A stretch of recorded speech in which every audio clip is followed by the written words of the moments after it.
Sound was off. Sorry about that. But that's okay. We have a great producer here fixing everything, recording every mistake I do. So, once again, hello and welcome to Connected. My name is Gordon Anderson, and this is the third iteration of Connected. We do this every week with 3 different guests every time. Today, we have an amazing setup of inspirational and educational talks with customer focus and also a bit about security. And when I mean a bit, that's the 2 last guests. But let us start with what's happening first. First, we're going to have a guest from Google joining us to talk about how to keep your customer focus. Because it's very important to put the customer first. But don't listen to me about that. Instead, listen to Christine Starstedt from Google. Hello, Christine. Hello, Gordon. Thank you so much. And hi, everyone else. So my name is Christine, and I'm working as a retail industry manager at Google. And I've been doing that for the past 10 years and been located in Dublin, New York, and now in Stockholm for the past couple of years. And today, I'm going to share some of our thoughts on how you can get in the lead in this world that changes faster and faster by focusing on the consumer and the user experience.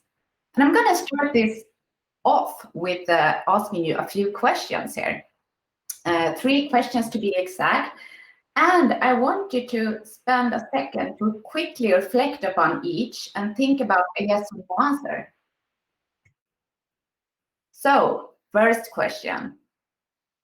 Is everyone in your company clear in about what way you help people.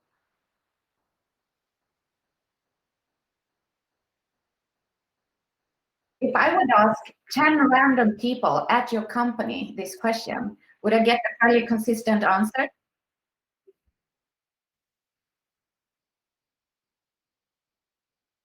Second question. Have you removed all the major friction points from your consumer journey?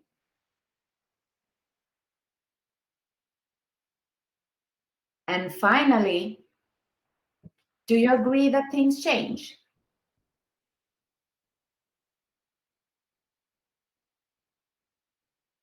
Now, there were lots of yeses there for the last question, because in this rapid changing world, the only way you can stay competitive is if you learn faster than what the world changes around you.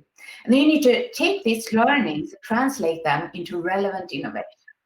And this is how you win.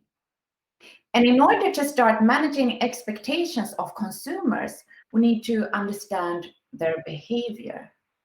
And then one can ask themselves, so what do people want? And this in itself hasn't changed a lot over the years as people try to accomplish different things, such as having fun, putting their kids through school, or maybe starting a company. But what people want are actually two things.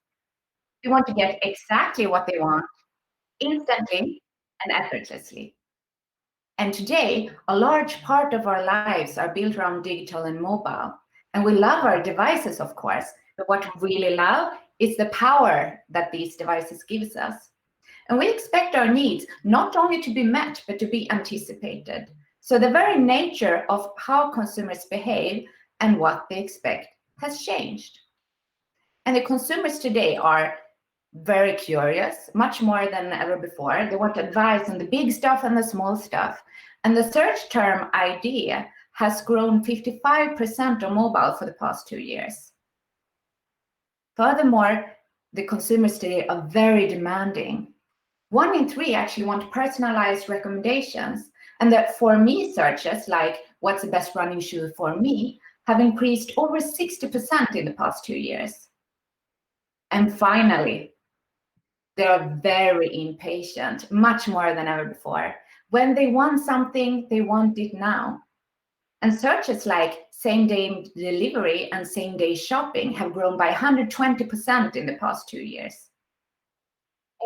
Even though 70% of retail sales are still made offline, we know that 60% of the consumer journeys actually start on a mobile device.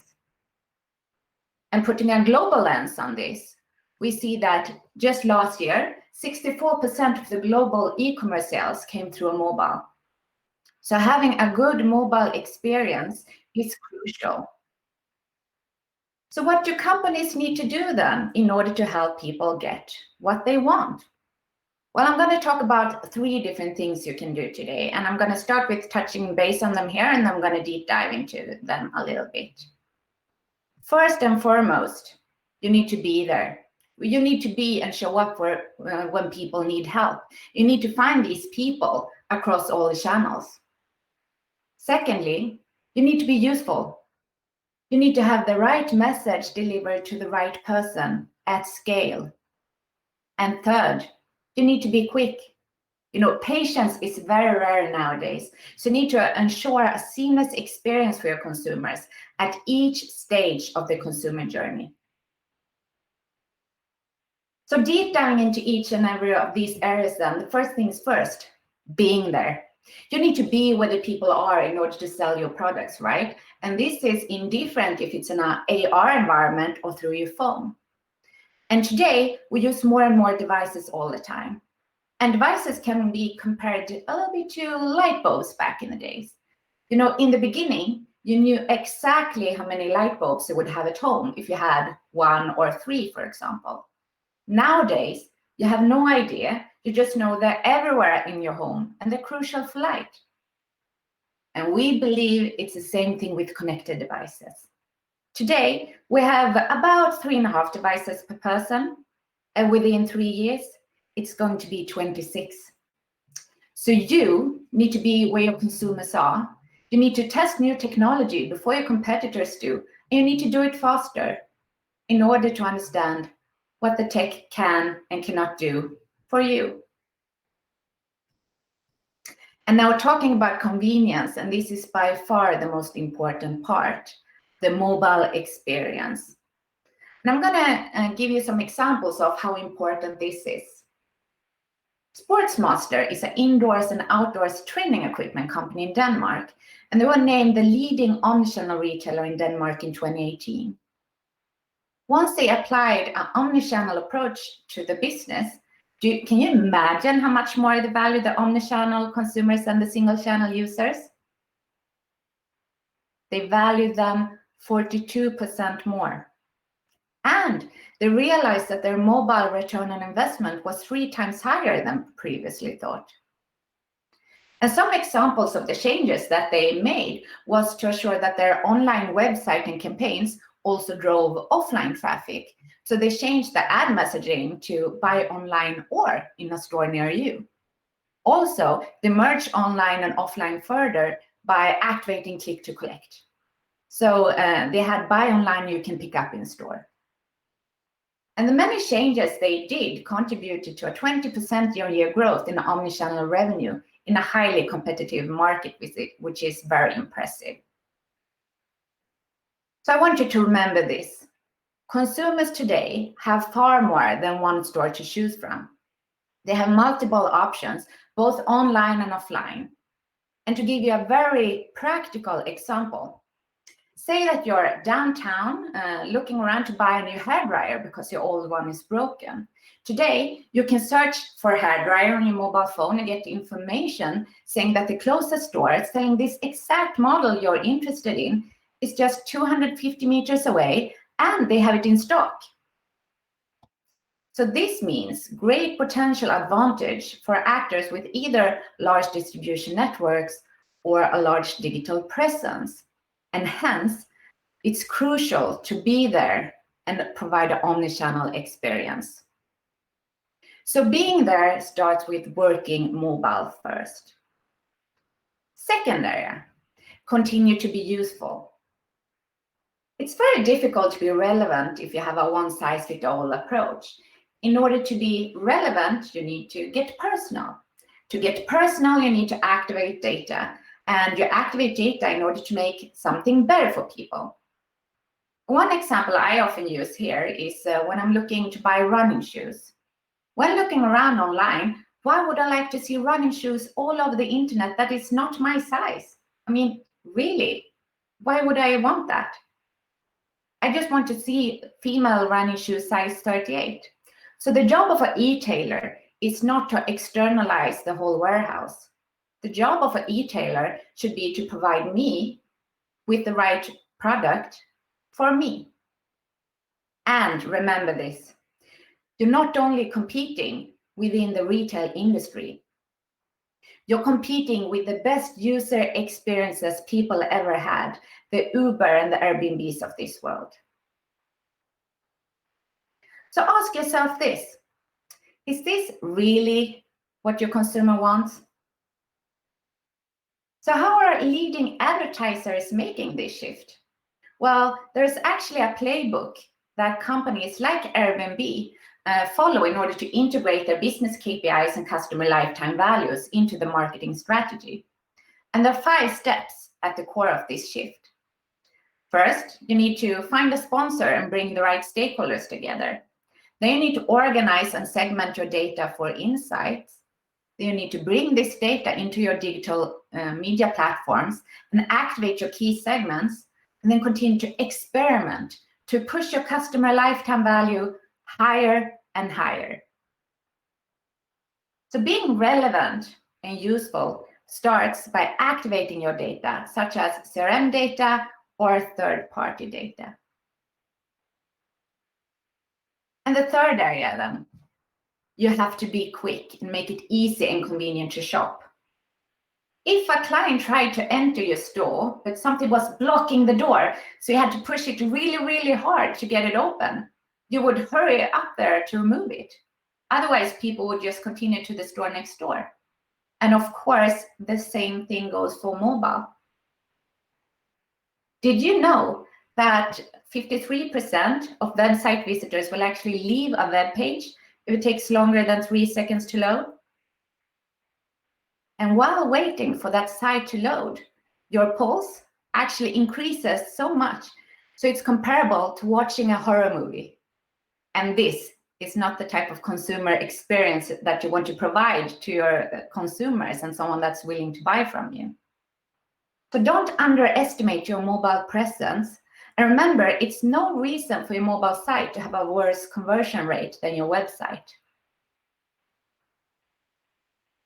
Later on today, if you have a web page or work for a company that has a web page, I recommend you to go and visit our Test My Site page on Think with Google. Here, you can test how your site loads and compare how you stack up versus your competitors, and get a speed scorecard with concrete recommendations for how you can improve it. So being quick and convenient starts with removing all friction points throughout the consumer journey, including the mobile experience. So to summarize, in order to help and make things better for people, we need to be more relevant and convenient by activating data and removing friction. And the way to enable this is to gather the organization around the consumer journey, have a few aligned KPIs, and then at the same time, automate everything that can possibly be automated. So always ask yourself, is this really what the consumer wants? Now, if you leave this session today, ask yourself how you will make things better for people. You know, there are two types of people in this world: the people that do and the people that think about doing. And you decide who you want to be. So remember this: it's not the thought that counts. Thank you. Thank you, Christine. That was a great presentation about what to think about. Glad you liked it. But I have one question, though. We are living in strange times right now. Does anything of this presentation change when you take into account that the digitalization has really kickstarted and everyone is using digital services even more right now?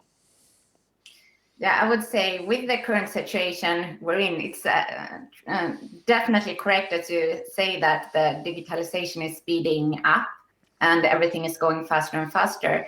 And if businesses are keeping the pace up here and really understanding the client's needs, right? Like for home delivery, for example, then they have a great opportunity to get in the lead. So it doesn't really change. It's just to continue to ask yourself, what do the consumer want? And then it's possible to figure it out in a good way.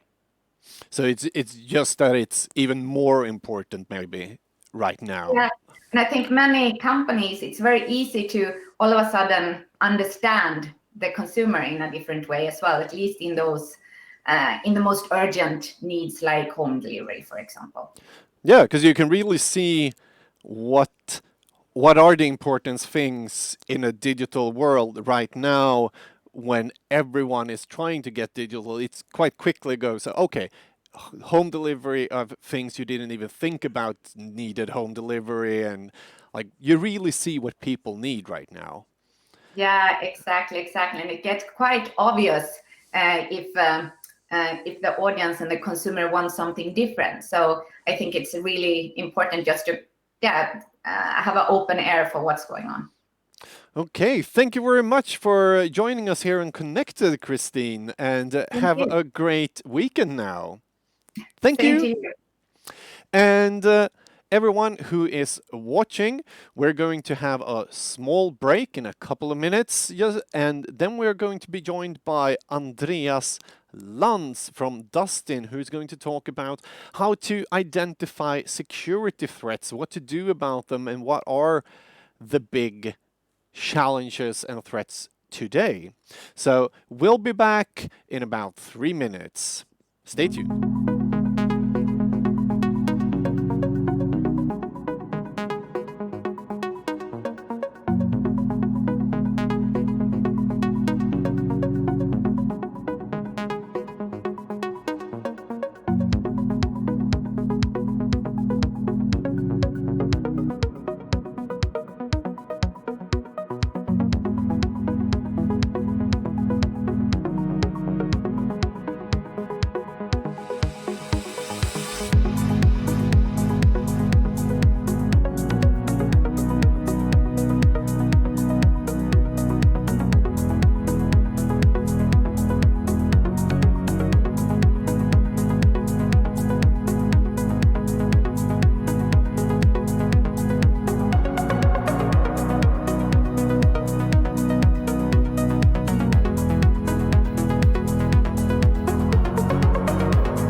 keep things moving.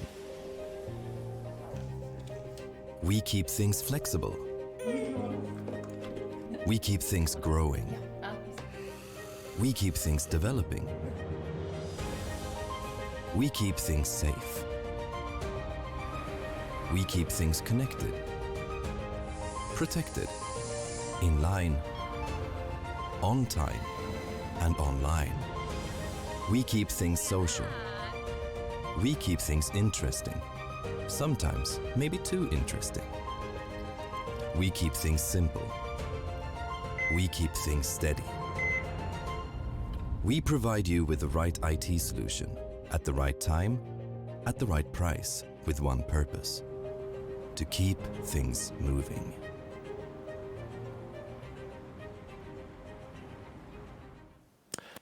Hello and welcome back to Connected. This is the second segment of today's stream, and with me today here I have Andreas Lantz from Dustin. Welcome to Connected. Thank you very much, Gordon. Thank you. And let's start with the obvious question. What do you do at Dustin? Good question. A lot of things, but I think right now I work as a sales manager, responsible for a team of 7 specialists, focusing on, well, our customers, of course, but the challenges that we face today. One of those topics is security and services connected to that. Yes, and that's what we're going to talk about today as well, because we of course talked a bit about this before, and to be able to secure yourself, you first need to identify which threats are there in the world and where could they hit you, and to be able to understand that part, of course, we need to start with trends, like what is actually happening in the digital world right now when it comes to security issues. Sure. And you're the expert, I'm guessing? Yeah, absolutely. We're seeing a lot of trends right now, of course, have been for quite some time, and I think these numbers should be treated as low numbers, because if we're looking at companies in general, there are around 70% of all companies that have been hit by some sort of cyber attack. How many did you say? 70%. Whoa. And that's probably a pretty low number, because not all companies even know that they've been attacked, because there are different types of attack also. I think worth knowing is that looking at small, medium businesses, you might have an attitude towards threats that, well, we're not that big of a business, we won't be targeted, but recent reports show that SMBs that have been hit by critical cyber attacks go out of business within 6 months. So it's quite serious, and a lot of them are targeted. Not just big corporations. And of course, depending on how you can manage these types of attacks is, I think, is regarding, strategy, because around 80% of all businesses don't have cybersecurity as a part of their overall business strategy. That's quite serious. That seems very strange, actually. Yeah. Like, those numbers are very high. Yeah, I think... I heard something earlier about also, if you are compromised, it can take as long as up to a year to just realize that you've been compromised. Is that true as well? Definitely. I mean, as I mentioned, these attacks could be targeting different things, but they all have one thing in common, and that's usually to hit some kind of financial goal for the attackers. It might be stealing your information, it might be encrypting, critical systems to make you as a company pay. But there are different kind of attacks. There are malware, like malicious software. There are phishing attacks. There are, more tailored spear phishing attacks, social engineering, data breaches. There are a lot of things to be concerned about. And those, like you said, there's a monetary value. Of course, people want money. Yeah. When it comes to, they aren't doing it just for fun. Are there any which type of threat is more dangerous or more common, or do you have anything on that? Yeah, I think we can, previously we've seen more less sophisticated attacks. You've been, mass emailing people, things like that. But now we're seeing more, if you take social engineering or spear phishing as an example. What is social engineering? Yeah, basically that means you are tailoring an attack for a certain individual. So to put that in perspective, let's say that I think we can all relate at some point. But let's say that I am a C-level executive at some company. I have some sort of important role, and maybe connected to that, I also have a lot of access, perhaps. So what an attacker will do when it comes to spear phishing or social engineering is, let's say they hack my email and my calendar, and it shows that I have recurring events in my calendar, as I do privately. I have kids, I drive them to soccer practice, each Wednesday, for example. So, in these times also when we're working from home, work and, your private life tends to melt together even more. So let's say you're at home, you're finalizing, your final Teams meeting, you've picked up the kids, you're cooking dinner, you're packing the bag, kids are cranky, you're on the clock, time to go to practice. And what do? Since you are doing everything at once, because you are the modern human being doing everything at once. Yeah, I know that feeling. Yeah, so you decide to just check your email one last time before you leave. And, magically, an email just popped up from my son's soccer trainer giving me vital information about tonight's practice. So let's say, please see this information before the training, important info, and there's a link or there's an attached file. I see where this is going. So me stressed out with my, Stone Age brain, you think I'm prone to click that link or open that file? Yeah, that's actually... I don't know much about people actually targeting that much, because the thing about phishing emails and things like that is it's so easy to just see, something seems wrong here. Yeah. If you're in the correct moment and... Exactly. that seems... And they're getting better and better, of course. The ones that you're referring to, we've all seen them, I think, and they're kind of crappy. But it's like the shotgun method. You target a lot of people, and I think there's always those people who are going to click the congratulations, you won the $1 million, link. We'll always get Apparently, that. So I think still continue. So I think this, besides obsolete IT systems and things like that could be security risk. I mean, the end user is still, I think, the number one. That's usually where you end up, educate your users. Yeah, definitely. And but how, as you said here, even if you're educated in security, that seems hard to not click on. Is there anything you can do about it if you think your company could be targeted by this? Because not every company will be targeted by that, because it needs so much more work from the attacker. Yeah. Yeah, but I think there's one thing to practice the theory. We've all had maybe gone through some kind of trainings, in our companies that, don't do this, don't do that, think about this, think about that. But these are all in theory. So I think maybe it could be good to actually do some live testing with your staff. You can send out these types of, test phishing mails and see, who clicks these links, who opens these files. Not to, point a finger at people, but just to, see how would this actually work in real life. Oh, that's a great idea, because then you can see if you're susceptible to exactly. this kind of attack. Yeah, exactly. But another thing I've been thinking of is IoT. Yeah. Internet of Things. Because it becomes more and more common. Every single piece of technology is connected in one way or another. It's mostly at home right now, but it's coming to the offices as well.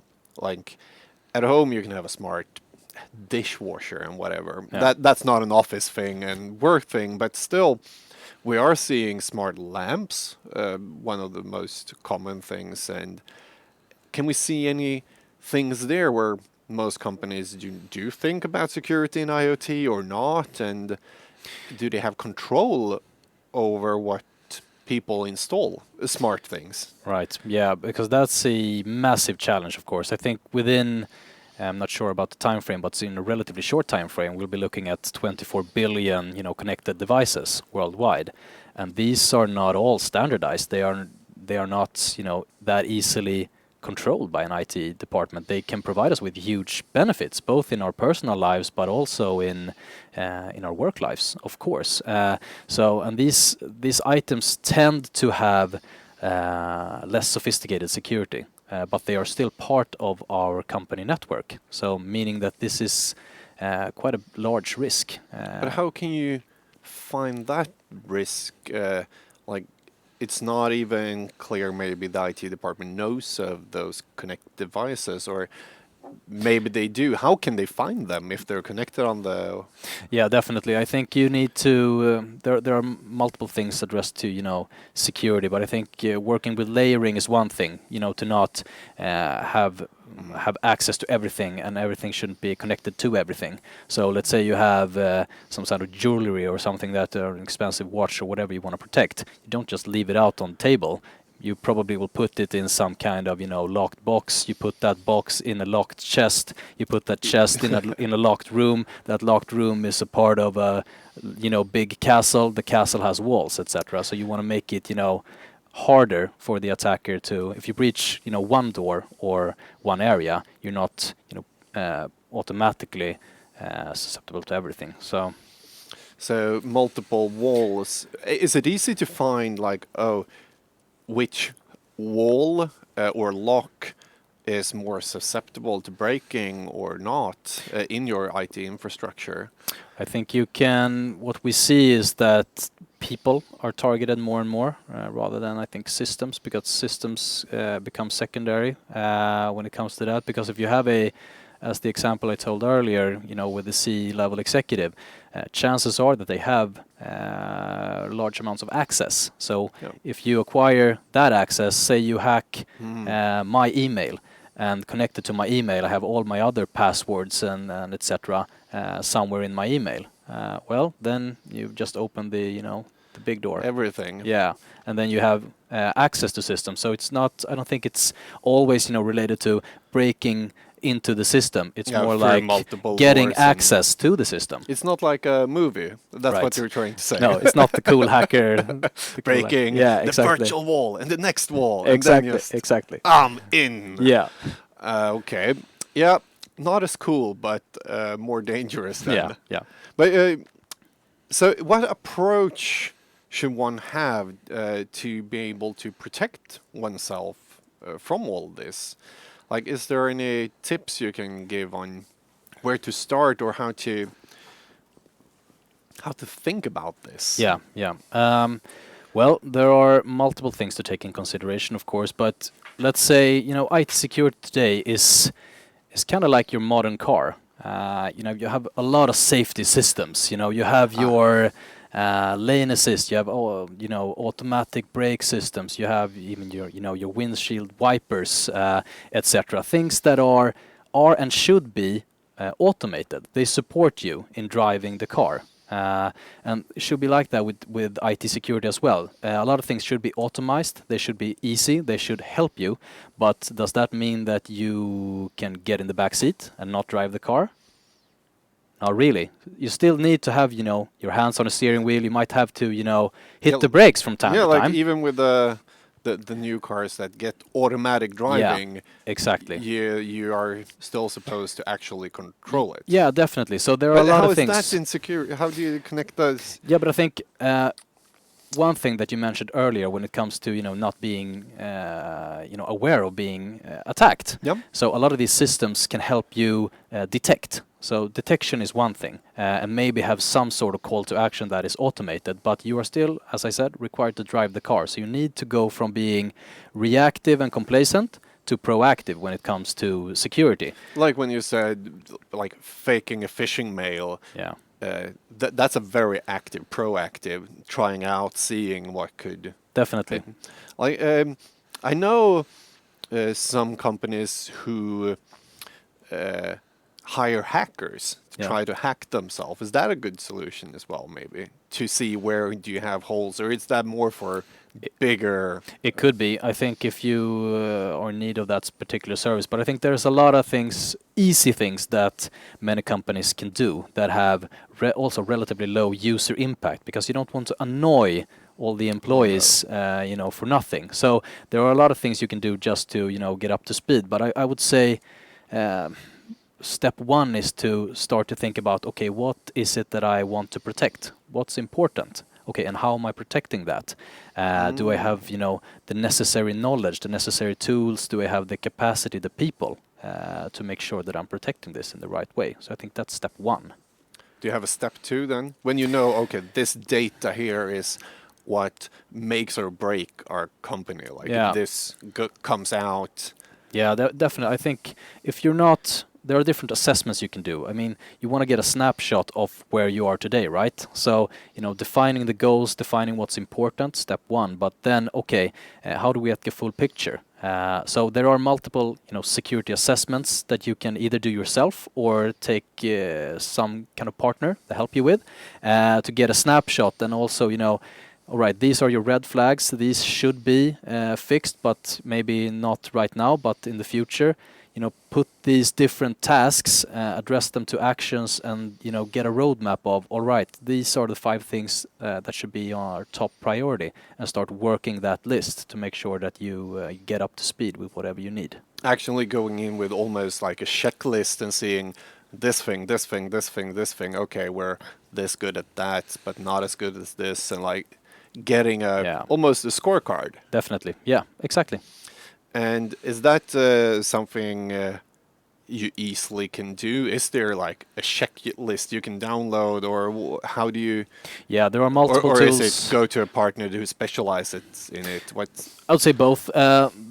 Because IT security is complex, it spans over, workplace, your infrastructure, your network, etc., your users, things like that. But I mean, you got to start somewhere. So I think my colleague Matthias will talk a little bit about it as well. But just regarding Microsoft, there are some fantastic tools to get you up to speed, and then of course there are talented partners out there that can help you with networking and infrastructure, as well. Yeah. We're one of them. No. We need to say that as well, I think. But of course, we can help with the security assessment if that is what a company needs. But if they want to do it themselves, they've realized what is important to protect. But what do they do then if they don't have that knowledge of, like, I don't know, social engineering, as you said? I had no idea. And I think I'm okay when it comes to security. But if I worked in the IT department, I wouldn't have thought about that. Yeah, but I think back to getting a snapshot, and that really depends on your business, what will be important, if you need a partner or not. A lot of things are pretty basic, like activating MFA to get some kind of multi-factor authentication, basic things that can do a lot for your security. But if we're looking at doing these phishing mails or trying to hack your own network, things like that, well, might be time to call a partner. Okay, thank you very much, Andreas, for your great insights. I had no idea that it was so like 70% in the social engineering things. That was complete news to me. Thank you very much. And everyone who is watching, we will be back in a couple of minutes and talk more about security, this time with Matthias, as Andreas said, who will talk about more deep into exactly Microsoft 365 and what security features there are and how to use them. So stay tuned, we'll be right back.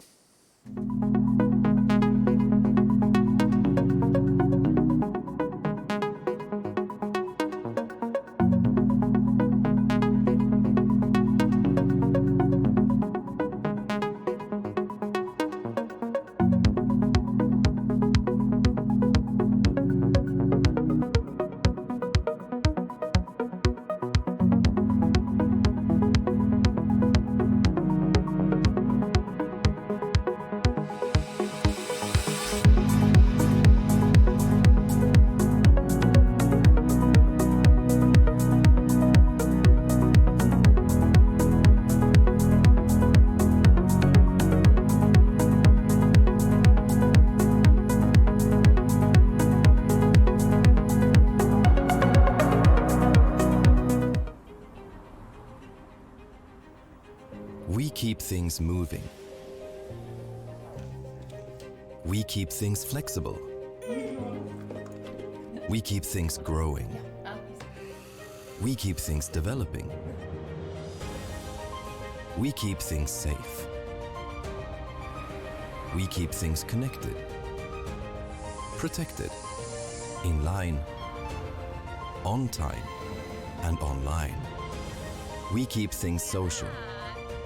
We keep things interesting. Sometimes maybe too interesting. We keep things simple. We keep things steady. We provide you with the right IT solution at the right time, at the right price, with one purpose: to keep things moving.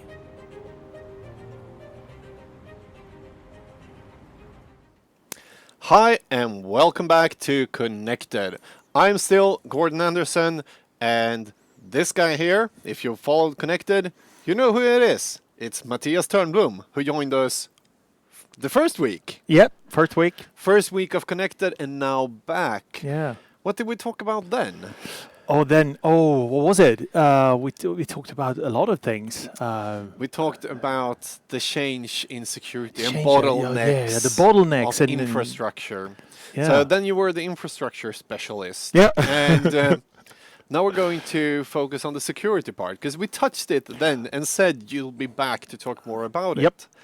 And today I'm thinking we keep us to one specific topic within security. Yeah. Because we've just talked to Andreas Lantz, also one of our colleagues here, Dustin, about how to identify what threats there are and what levels and how to protect yourself.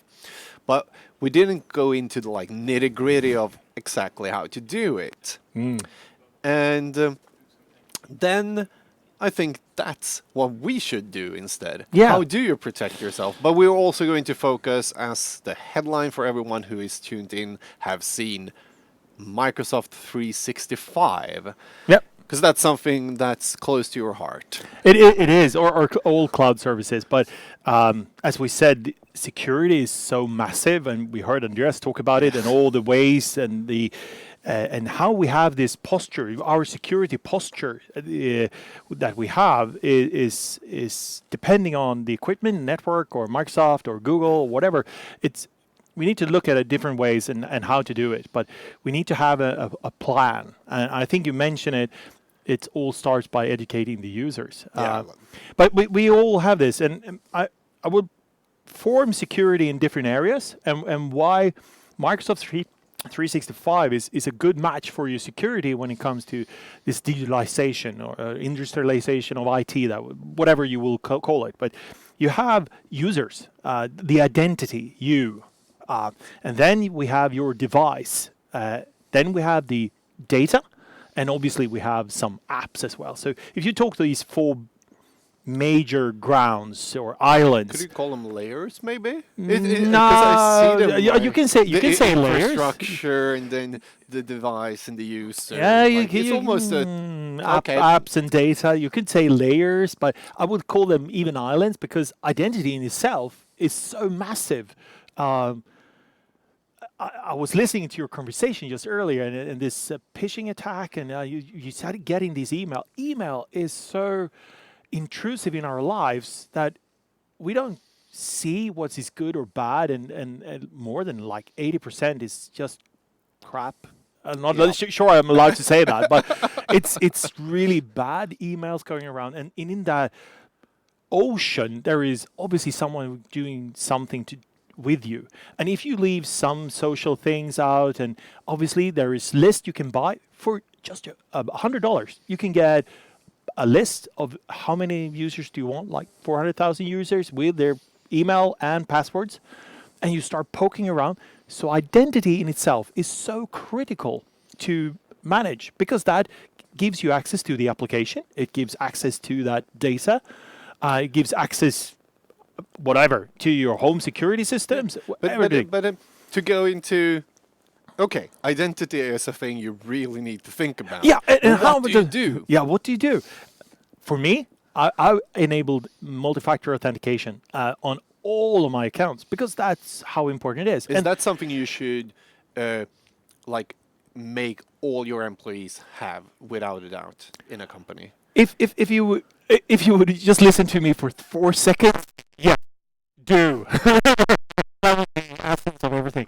No, I think everyone. I mean, we're so common to multi-factor authentication. We're using in Sweden BankID to identify ourselves to our banking accounts. We should do that, and we should do that at work every day. It is not that difficult to do it, and it increases our posture, our security posture, so much by securing that data, and it's natively built into Microsoft 365. We have it there. If you buy the correct license and you configure it, it's there, and you can enable identity. And they have so much in that threat area that you can see if you have risky logins, for instance. So, is there, by chance, you are now doing a login that you're not used to do? So they're using machine learning and all of those cool stuff, and they're figuring these things out, and they say, Gordon, is a risky login here. Why? How can you be in Texas logging in while you're being at work? Have a barbecue, of course. There is things that can happen. I was with one of our big vendors that in their office and using their Wi-Fi. It's actually not far from this office, and then I went into our office. But their VLAN or their Wi-Fi went out in the US, their guest Wi-Fi. So they had some sort of VPN, so it looked like I don't know, but they routed my traffic out on US soil. And then I'm coming back to the office 15 minutes later. There's no way I can travel from US to Sweden in 15 minutes. We haven't figured out Star Trek, beam me up, Scotty, yet. So those things, shady things happens, and we have to figure those out as well. But you still, security gets that. That's a risky login. What did he do? He couldn't do that. And that's a layer like that's in Microsoft 365, which you can. So you get notifications from all the users. Because if I enable then multi-factor authentication, the system, Microsoft 365, will figure out that you're trying to log in, but you're in US soil. I would like you to identify that you are you. Oh. And then it does it automatically. So yeah. It doesn't annoy the users usually. And it doesn't it pulls a message to IT that said, okay, we already know it was Matthias who was doing that login, and he's doing the login now. Something else is happening. So identity enable multi-factor authentication, essential, I should say. And then you have these others. So you have, we can take the device, your normal computer or your phone. Not to say so much about phone, because they're quite good, actually. Most mobile phones today are encrypted by default, but most mobile devices are not. So listen for 4 seconds. Microsoft 365 gives you the possibility to use Windows 10 if you buy the correct license, obviously. But enable BitLocker. Encrypt What is BitLocker? Oh, that's okay. It's a session for itself, but it's encrypt your hard drive, and it gives you a very specific key that if someone takes that hard drive or you lose it in a cab, you can wipe the disk and you can make sure that no one can get to that data. Unless they have the key. To the complete computer, whatever is on it, you just and all of that. There's layers of technology involved here, but BitLocker, it decrypts your hard drive and makes sure that data at rest on your device is secure. Part of Microsoft 365. Enable BitLocker. So are these things enabled from the get-go, or do you need to configure them? You need to set your configuration and policies because maybe you don't want that because it could be intrusive in some instances that you don't want to have this. No, they're not. And there is some going back to identity. I just came to my mind. There's this simple thing in Microsoft 365. Sorry, Microsoft, this is going to sound stupid. Guest user can invite other guest users. That's enabled by default. Did you know that? No. Why? So you invited me as a guest in your tenant, and I can invite someone else. But that seems not very good. No. Again, another tip for you: disable it.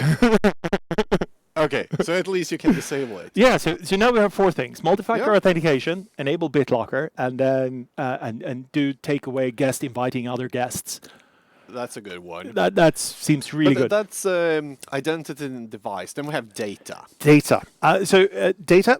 We talked about that, encrypting that data.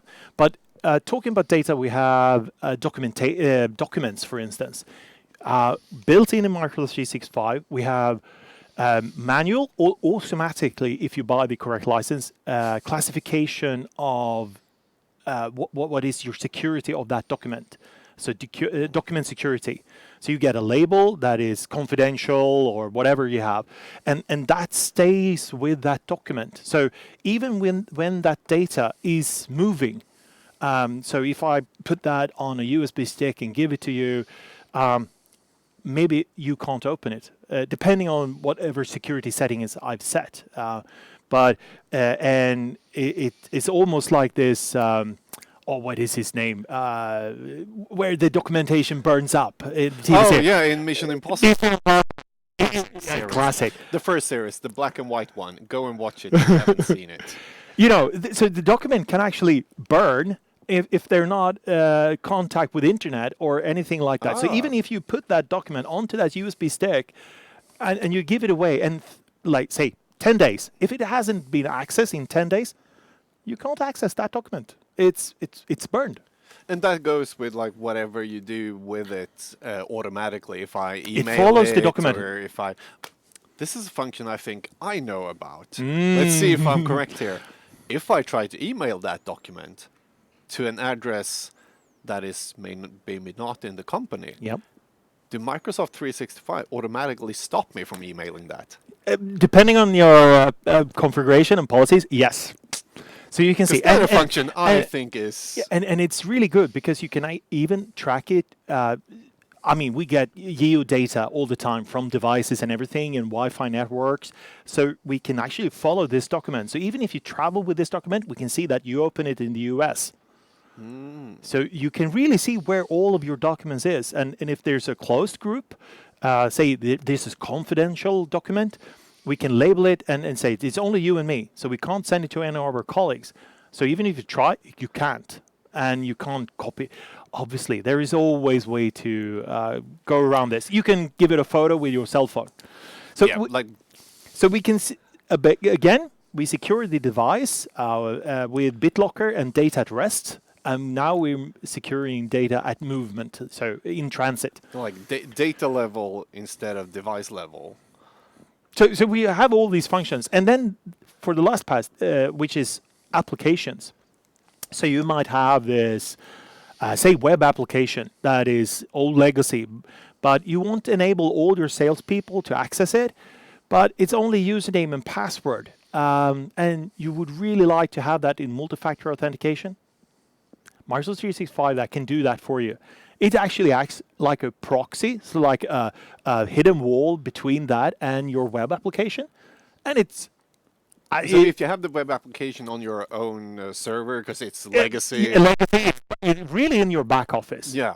And then you can take Microsoft 365, which is a cloud service, and put it in front, and you can access it from anywhere in the world. So you give even more access than giving you a VPN into that network, which we talked about last time, which could be congested.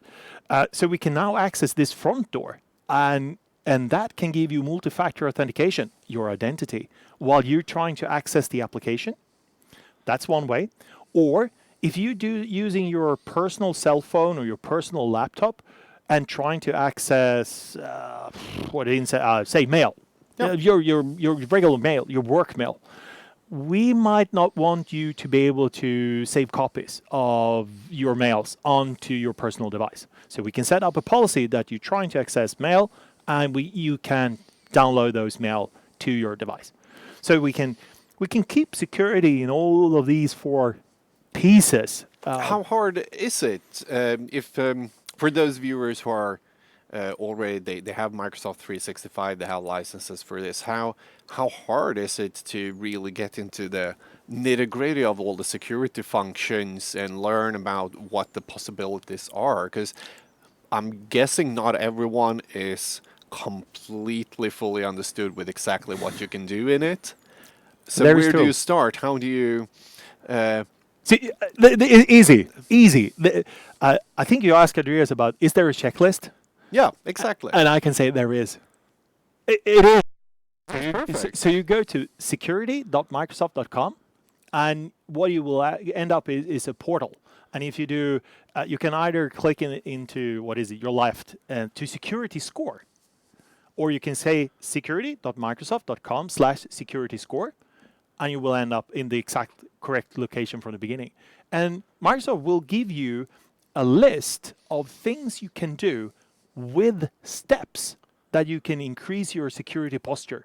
That's amazing. So one of the first thing, top of list, is enable multi-factor authentication for all users. It's not just you who's saying that. Microsoft as well is. I think like, everyone who's really thinks about security is saying that. Like, think about your user identity, because that's your first breaking point. If I know your username and password, I can do a lot of things. But if you have something with you that you need to identify yourself with, a card, mobile ID, whatever, a token, it's much more difficult to get through and get in. So Microsoft uses an app, Authenticator. Authenticator is one to way. make You it can use easier. text message. So yeah, call. You can be actually called by a very nice lady telling you that, can you identify yourself, sort of, and then you get a number and you enter it in and so forth. So yeah, there is a list, and there's and really cool things, because Microsoft is that big. They can look at your size of organization and compare your organization industry and size, and give you what the others in Microsoft 365, what their security score Like is. this is A benchmark. a benchmark if you're above or not. Can they also give a recommendation? These are the settings you should have. When Oh yeah, doing- oh yeah. So you have low, medium, high, and you even get a sort of a cost, because there is a cost of security. Is the impact? I mean, on users. on users' impact, that could be really expensive. If everyone is starting to call IT help desk, what is this multi-factor authentication? Educate your users. That's what I said in the beginning. Also, one of the big problems there, shadow IT. Shadow if IT. a user don't think your IT system is good because it's just too hard to use, because there's so many security levels, which is probably there for a reason, though. They are there. Like the risk of them using something else just It's goes, apparent. Yeah, totally. So that's usually a balancing act, I'm guessing. Yeah, to see I mean- what is. Why give a user the minimum demand of 20 characters password? Really? I'm not saying anything, and I know what you're looking at, but really, couldn't we enable multi-factor authentication instead? Yeah, because then you can Probably use like easier. 8, 10, which is easier to remember and not something strange, the thing. And you would still need to have your mobile device with you and a token. So yeah, there's not a bad way of enabling multi-factor, even though there is a cost to it, but it gives your posture, your security posture, really a good stand. So start there. That's good. And the good thing, I will come back to that with the security score. It's if you can read English, yes. I mean, most of that security things and step by step are in English. But if you can read English, you can really go, because they're so good. And you should press there, you should do this, and you should enable this. And if you go through that list, you will you increase your score, and you can see what you need to do next. So yeah, checklist, security score. I just have one last question. Sure. If you don't want to go and do that checklist and check everything, and you don't know exactly what settings you are having already, or maybe you don't even use Microsoft 365, you have Office 365 and that's it, and your own What should I do? hardware, what should you do? What should I do? What should you do? What should I do? can they call us for help? Sure, they can. I think they should call Andreas. Isn't that what you should say? Andrea, No, but get in contact with a good partner, and we have our security workshops, and we are happy to deliver them, and we will give you a really good way of looking at security. And I mean, I've been in meetings where the customer says this report can't leave this room. We need to fix these things now, because security is that important to all organizations in and as Andrea all over the said, world. 70% have been breached in one way or another. That's a definitely. large number. So yeah. And with that, I'm going to thank you, Matthias, for joining us once again on Connected. Thank you. Hopefully, we'll have you back at a Anytime. later stage to talk even more about this. Yeah. Because this is a first, like, it's a good first step. Everyone knows what's happening, and maybe next time we talk, we go really deep into technical why stuff, not? which I have no idea about. That will be fun. Cool stuff. But also, everyone, thank you for watching Connected. This was the third Connected we've done, and we are going to do them up until late June. And next week, I just want to do a small plug for, because next week is an amazing episode. We're going to talk about work environment when working from home. Yeah. Like, Really because interesting topic now. there are laws about work environment. Yep. And how are those affecting when you have all your employees at home? Are the employers still responsible for something? I want to listen in. Not. And then we have our CIO. Dustin CIO will join us to talk about, is this the new standard? Like, Is this the new normal? which I'm very looking forward to talk Yeah. about that. And we also a topic very now talk about leadership on a Cool. distance. Yeah. Because That's a hard thing. sitting like this and having talked with your employees and things, that's one thing. Yep. But leading teams without meeting them. So I'm really Yeah, looking forward that to looks next so week. cool. Do you think we can stay that in one Connected? I think we should do even more of those. Yeah, like it's going to be full. But Great. I'm really looking forward to it. So if you want to see that, go to dustin.se or .no or .dk or fi/connected to check the schedule and the stream. Otherwise, you can subscribe to this channel or follow us on social media. Thank you and have a great weekend. Stay safe.